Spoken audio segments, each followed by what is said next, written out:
Hello, today we're going to be talking about graphs. We're going to be talking about graphs. Now, let's start with a square. Let's start with the square.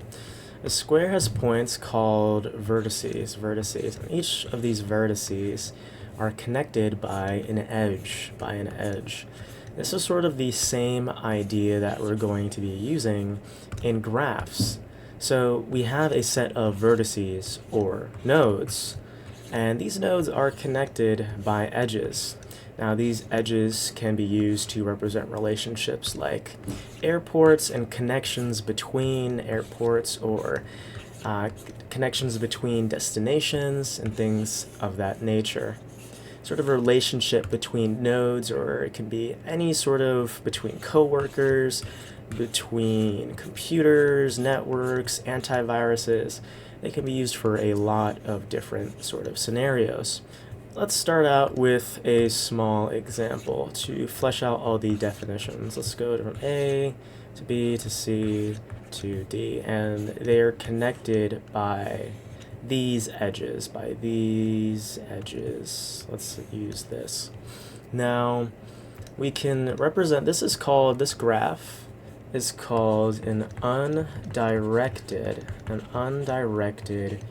graph. This is called an undirected graph because there's no particular direction between these nodes. There's just an edge that lies between them, a connection.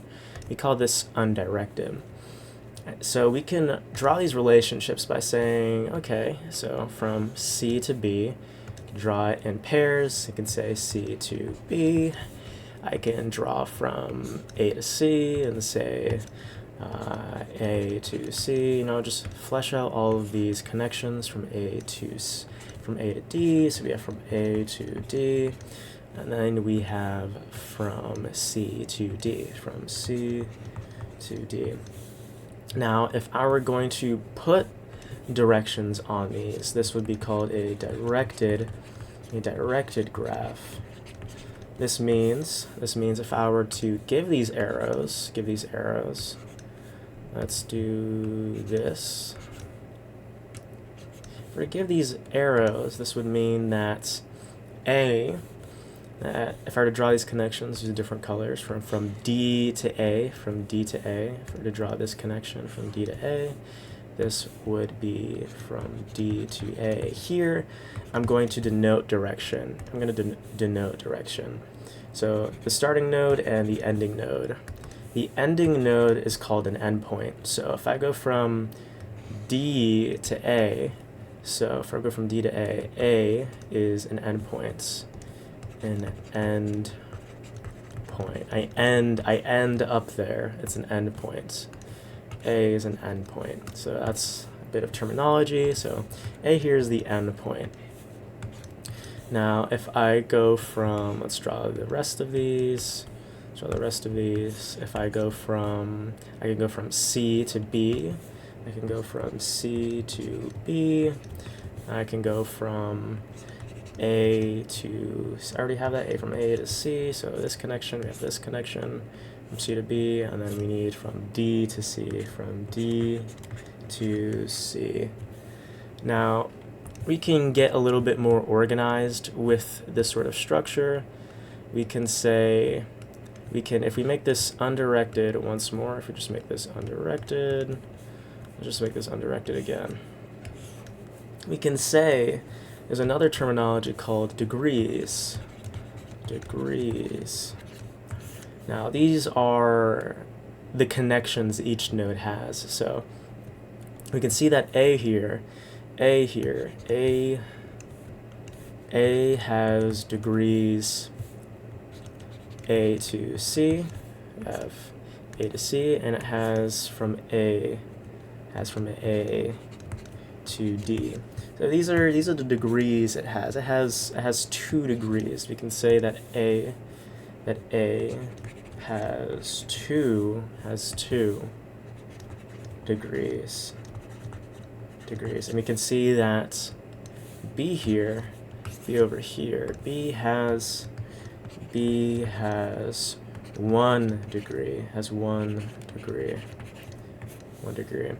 Now, if we were to give these directions, if we give these directions, if I were to say, let's just do it all in red.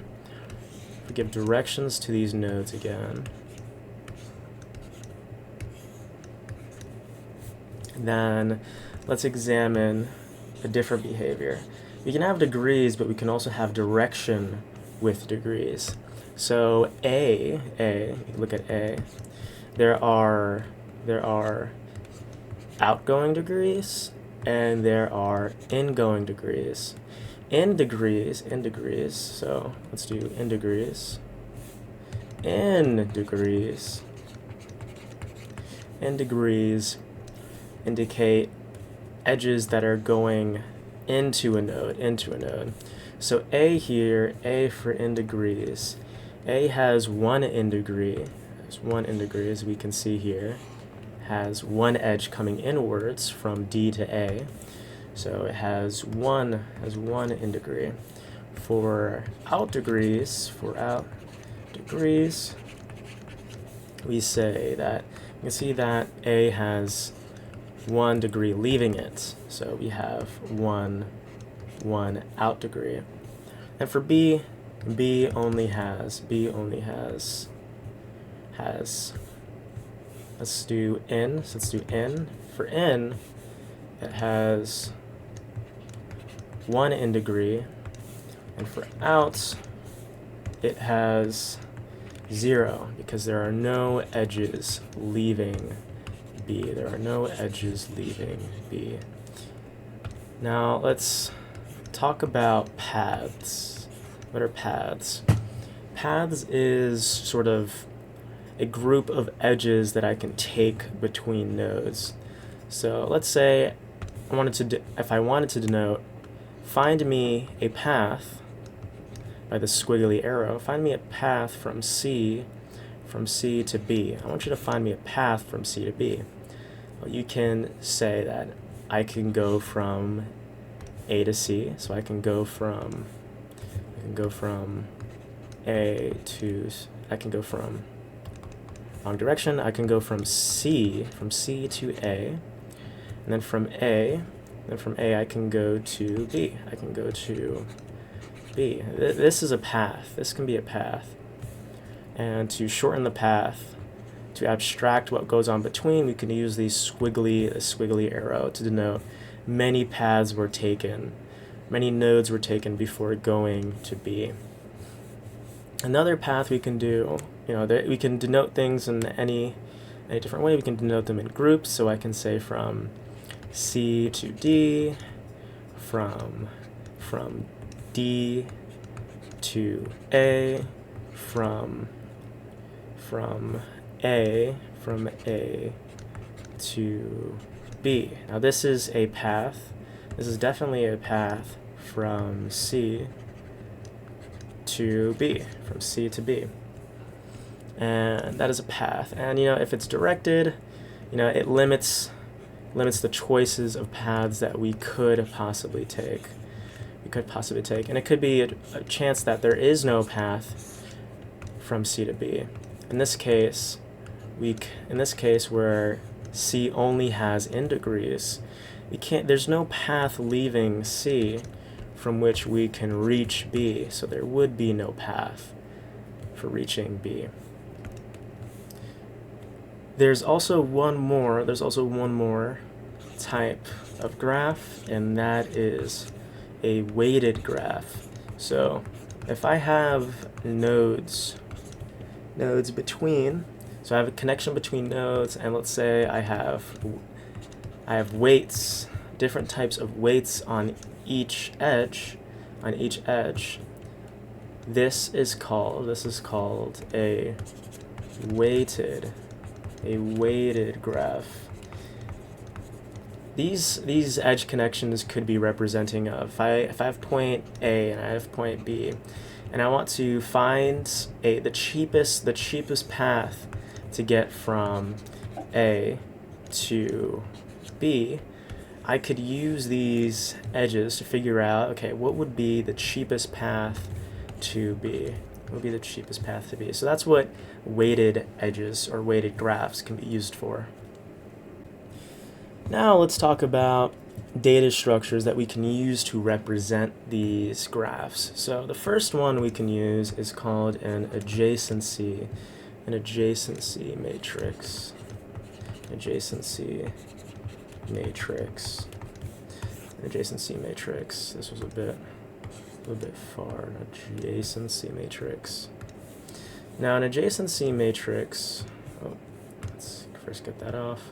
An adjacency matrix, we have the nodes. Let's create something here. A, B, C, D. Let's say we have just something simple. A, B, C, D. So we have A, B, C, D, A, B, C, D. And we use this graph to denote the connections between them. Now we see that A has a connection between B, so this would be 1. We have 1. And A here would be, A does not connect it to A, so it would be 0. If that were to be the case, we would have an edge pointing back to itself. Then we could write 1 is connected, that A is connected to A. Now let's go through the rest of the graph. We see that B is connected to C, so we can go from here, B is connected to C, and from C we can see this will be correct, and B is connected to C, and then we can see that A is connected to D, so A is connected to D, A is connected to D, and we can see that A, we have A is connected to C, we just did that, right? Now A is connected to C, and A is connected to C. The rest we fill in with zeros. As you can see, C is not connected to D. So we can see that C and D are zeros. And there's something else that it's worth pointing out, that this is symmetric across the diagonal. That we see some symmetry across the diagonal here. Now the runtime of this, let's list the different types of operations that we have. We can either have, let me make this smaller so we can start writing. Here. So here are the different types of connections that we can possibly have. We could either have, so if I wanted to find the index of a particular neighbor, so if this was table A, and if I wanted to find the index of I, J, so the indexes work. I would be the row. You'd be first figuring out which row you'd be looking for, and then J would be the columns that you're looking for. So we have row and then column. The runtime for this, if I were just to look this up, this would be O of 1, or you can say theta, because it's upper and lower bounded. You can't get any lower or larger than 1, so you can say theta. And we can list neighbors. If I wanted to list all the neighbors of A, list neighbors, if I wanted to list neighbors, if I wanted to do that, let me make this red. If I wanted to list neighbors, then that would be O of n, assuming that we have an n by n matrix, which represents A, B, and C, and D, and A, B, and C, and D. We do have an n by n matrix, so in this case, we do have, to find all entries, we'd have to go through each neighbor in order to find how many entries there are, or how many neighbors it has, if it's 0 or if it's 1. Now, if we were to list all the edges, if you wanted to list every single connection in our table, that would be, so list all edges. If you wanted to list all edges, that would be theta n squared. As for each row, we would have to iterate n times. This would lead to n times n, which would be n squared. Now to say, what if this were a directed graph? This is directed. We saw with the undirected, we saw a symmetry down the diagonal. What if we had something like A only points to D, A only points to D? So if we had A only points to D, we would see that, okay, A, D, we had A, D, we'd put down A1, we'll put down a 1. But D does not go to A. So here we'd get a 0. And this would break the symmetry down that diagonal, down the diagonal. We would not get the symmetry anymore. We go by rows, because as A goes to D, so we start with the row A does go to D, but D does not go to A. So that's the difference between undirected and directed. Undirected, we get symmetry. Directed, we can break the symmetry. Though all the runtimes still apply. So now let's talk about a different way of representing our data structure for the graphs. We can use an adjacency list, adjacency list, where we have sort of a hash table set up where we have key and value pairs, where our nodes are the entry, so A, B, C, D. We can represent this by n. N equals the nodes, and all the nodes are going to have an array. We're going to have an array of the connections. So we have A is connected to D, A is connected to C. So we see that D is a connection, that C is a connection. I mean, if we look for B, we see that B is connected only to C. So the array is only going to have C in it. Then we have C is connected to D, A, and B. So the array is going to be A, B, then D. Those are our connections. And we see D is connected to A and C. So D is connected to A and C. We can have this notation called M. So for all these edges, so these are all of our edges. These are edges. These are our connections. M is going to be denoted as our edges. And these are our degrees. So we have 2 degrees here. We have 1 degree here. Let's just do this. 1 degree here, 3 degrees, and 2 degrees. Now the max degree, we can denote as capital D. The max degree is the entry, the key, which has the most degrees in it. So the highest degree. So that would be C. C would have the max degree in this scenario. The max degree in this scenario. So let's go to the runtimes. How is this running? So to index something, if I just wanted to index A, if you were index, let's call this hash table H. So we're going to index H with A. Indexing to get the list would just be O of 1, because we're just indexing a hash table. So that would be theta of 1. You can't get any higher or lower than 1, so it would be theta of 1. And then to list all the neighbors, so to list all neighbors,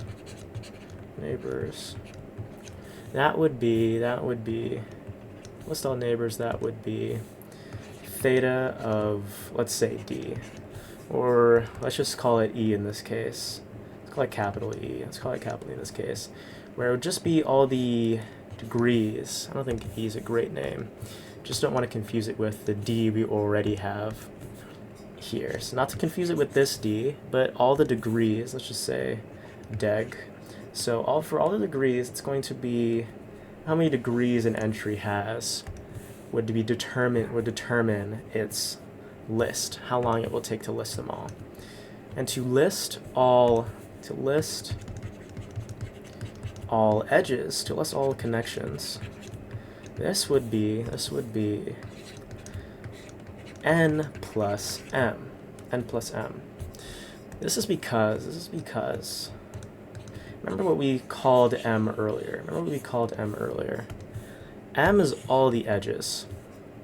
So to read all of these edges, we first have to go through each key. So we go through this key, we read all of its degrees. So we read all of its degrees, we go through B, we read all of its degrees, C, read all of its degrees, D, read all of its degrees.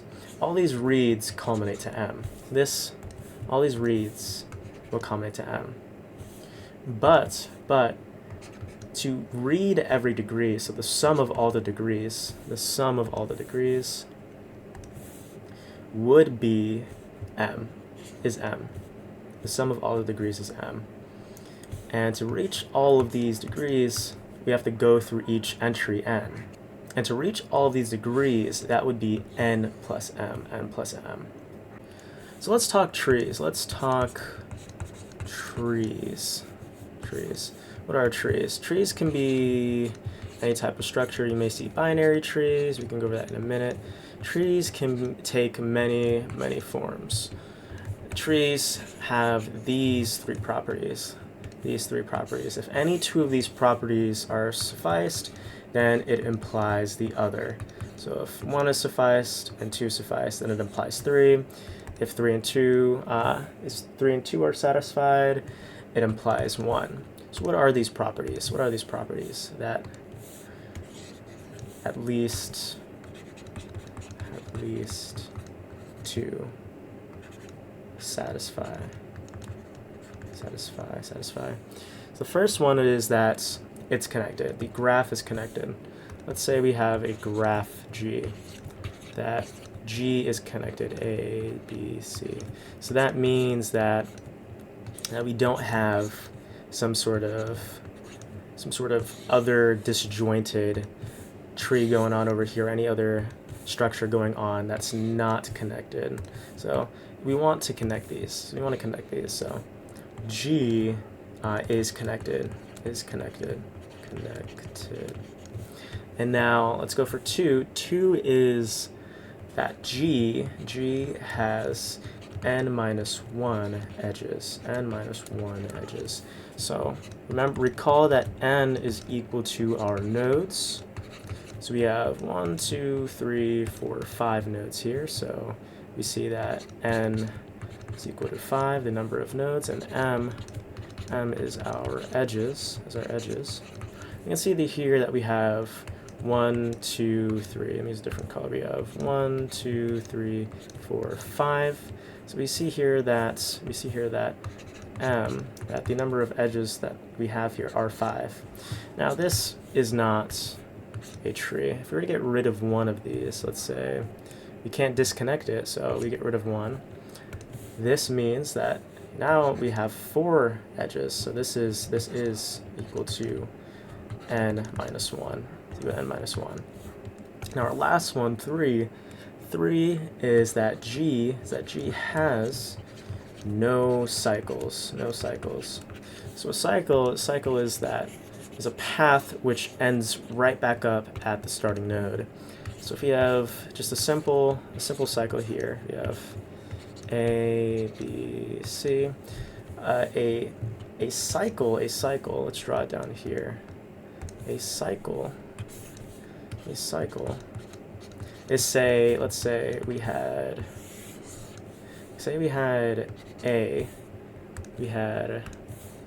A going right back to A. That's a cycle, if that's possible. So let's find a cycle. That'd be A, B, and C. A, B, and C is a possible cycle. So from A to B to C to A. since we end up right back at A, we have a cycle. Now, any two of these properties implies the other. Now, if we get rid of the cycle, we have n minus 1 edges. If we have a cycle, we usually will we'll start to add up to n edges, or even more. So if we had another edge right here, if you have CD, so this would be 1, 2, 3, 4. So we have n. We have it down here. So this, in this case, n is equal to 4. And we have 1, 2, 3, 4. M is equal to 4. Now, if we add another edge, we have multiple cycles that could happen here, multiple cycles. And now we have 5 edges, and then we can keep adding edges here. 6 edges. But any two of these that are satisfied implies the other. That is a tree. So now let's talk about binary trees. Binary trees means every node has at most 2 children. So these are children, has at most 2 children.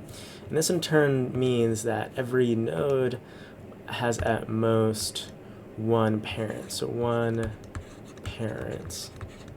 As we can see, these children over here have 1 parent.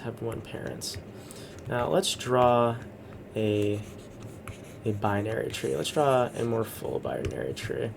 Let's do this.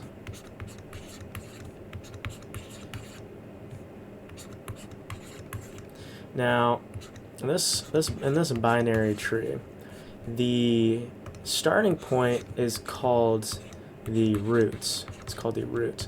And the outermost nodes, which have no children whatsoever, are called leaves. So this is a leaf, this is a leaf, this is a leaf, this is a leaf, this is a leaf. So these are leaves. These are leaves. These are, or a leaf node. And a branch is any path from the root to a leaf node. So this is a branch. This is a branch. Write that better. This is a branch. This is also a branch. This is a branch. And this is a branch. So those are all branches. And the height of our tree, goes by how many levels there are. So we see that every time we leave the root node, we incur more down the depth. We're diving deeper into the tree. So this would mark the depth of the tree. Let me try to clean this up a little bit more. Depth of our tree. So we start out, we leave the node once. We first start at level 1. We go another level. Oh, this is level 0. Level 0. So we start at level 0, and then level 1, and then level 2, and level 3. So this is level 0, level 1, level 2, then level 3. The worst possible height we can get with a binary tree is a long spaghetti. If we just had a long spaghetti, just a very long spaghetti, we'd have at most, the height of this would be at most, the worst case. So the worst case of the height would be n. So the worst height is n long. It's one long spaghetti noodle all the way down. So now let's go over the different types of trees. We first went over a general tree where it just followed 2 of these 3 rules. If it follows 2 of the 3 rules, it implies the other. which was that it is connected. It's connected. There are n minus 1 edges. There are n minus 1 edges. And there are no cycles. No cycles. No cycles. The general tree just followed these 3 rules. You can create one just by following these 1 and 3, which will imply 2. So we can just keep going ahead, not creating any cycles whatsoever, and just still maintaining that there are no cycles. Now this is a tree. This is still a tree. Now, next tree we stated before was a binary tree where we have at most 2 children. So at most 2 children. Now a balanced binary tree. Balanced binary tree is that from every node at each level, they only differ by at most 1 in depth. So here we examine this level and we see that this node right here has a depth of 0 and this node here has a depth of 1. The moment we add another node, increasing its depth, making it 2, this no longer is balanced. It no longer is balanced. So let's just keep this. So this is a balanced binary tree. Now let's do a complete binary tree. A complete binary tree. Complete binary tree is just a tree. It's just a tree at which all levels are filled. Except for maybe the last level. And we fill in nodes. From left to right. So from left to right. So if we were to keep filling this in, we would go from left, this counts as left, to right. It would not be this. This is not a complete binary tree, as it is not filling in from left to right. Next, we have the full binary tree. A full binary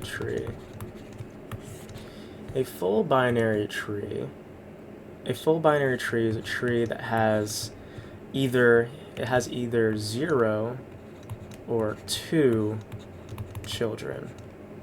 So there cannot just be 1 child. It either has 0 or 2. So all or nothing. So this is a valid full binary tree. This is not a valid full binary tree. This is a valid full binary tree. This is also valid. This is not valid. This is valid and this is not valid. So that's a full binary tree. Now, the last one is a perfect binary tree. A perfect binary tree is a full binary tree where all the depths are the same. So in other words, it's completely filled up. Completely. So at no depth, at every level, there is no change in depth. Not differing by 1, not differing by 2. They must all differ by 0. And so we get this nice triangle shape here. Nice triangle shape.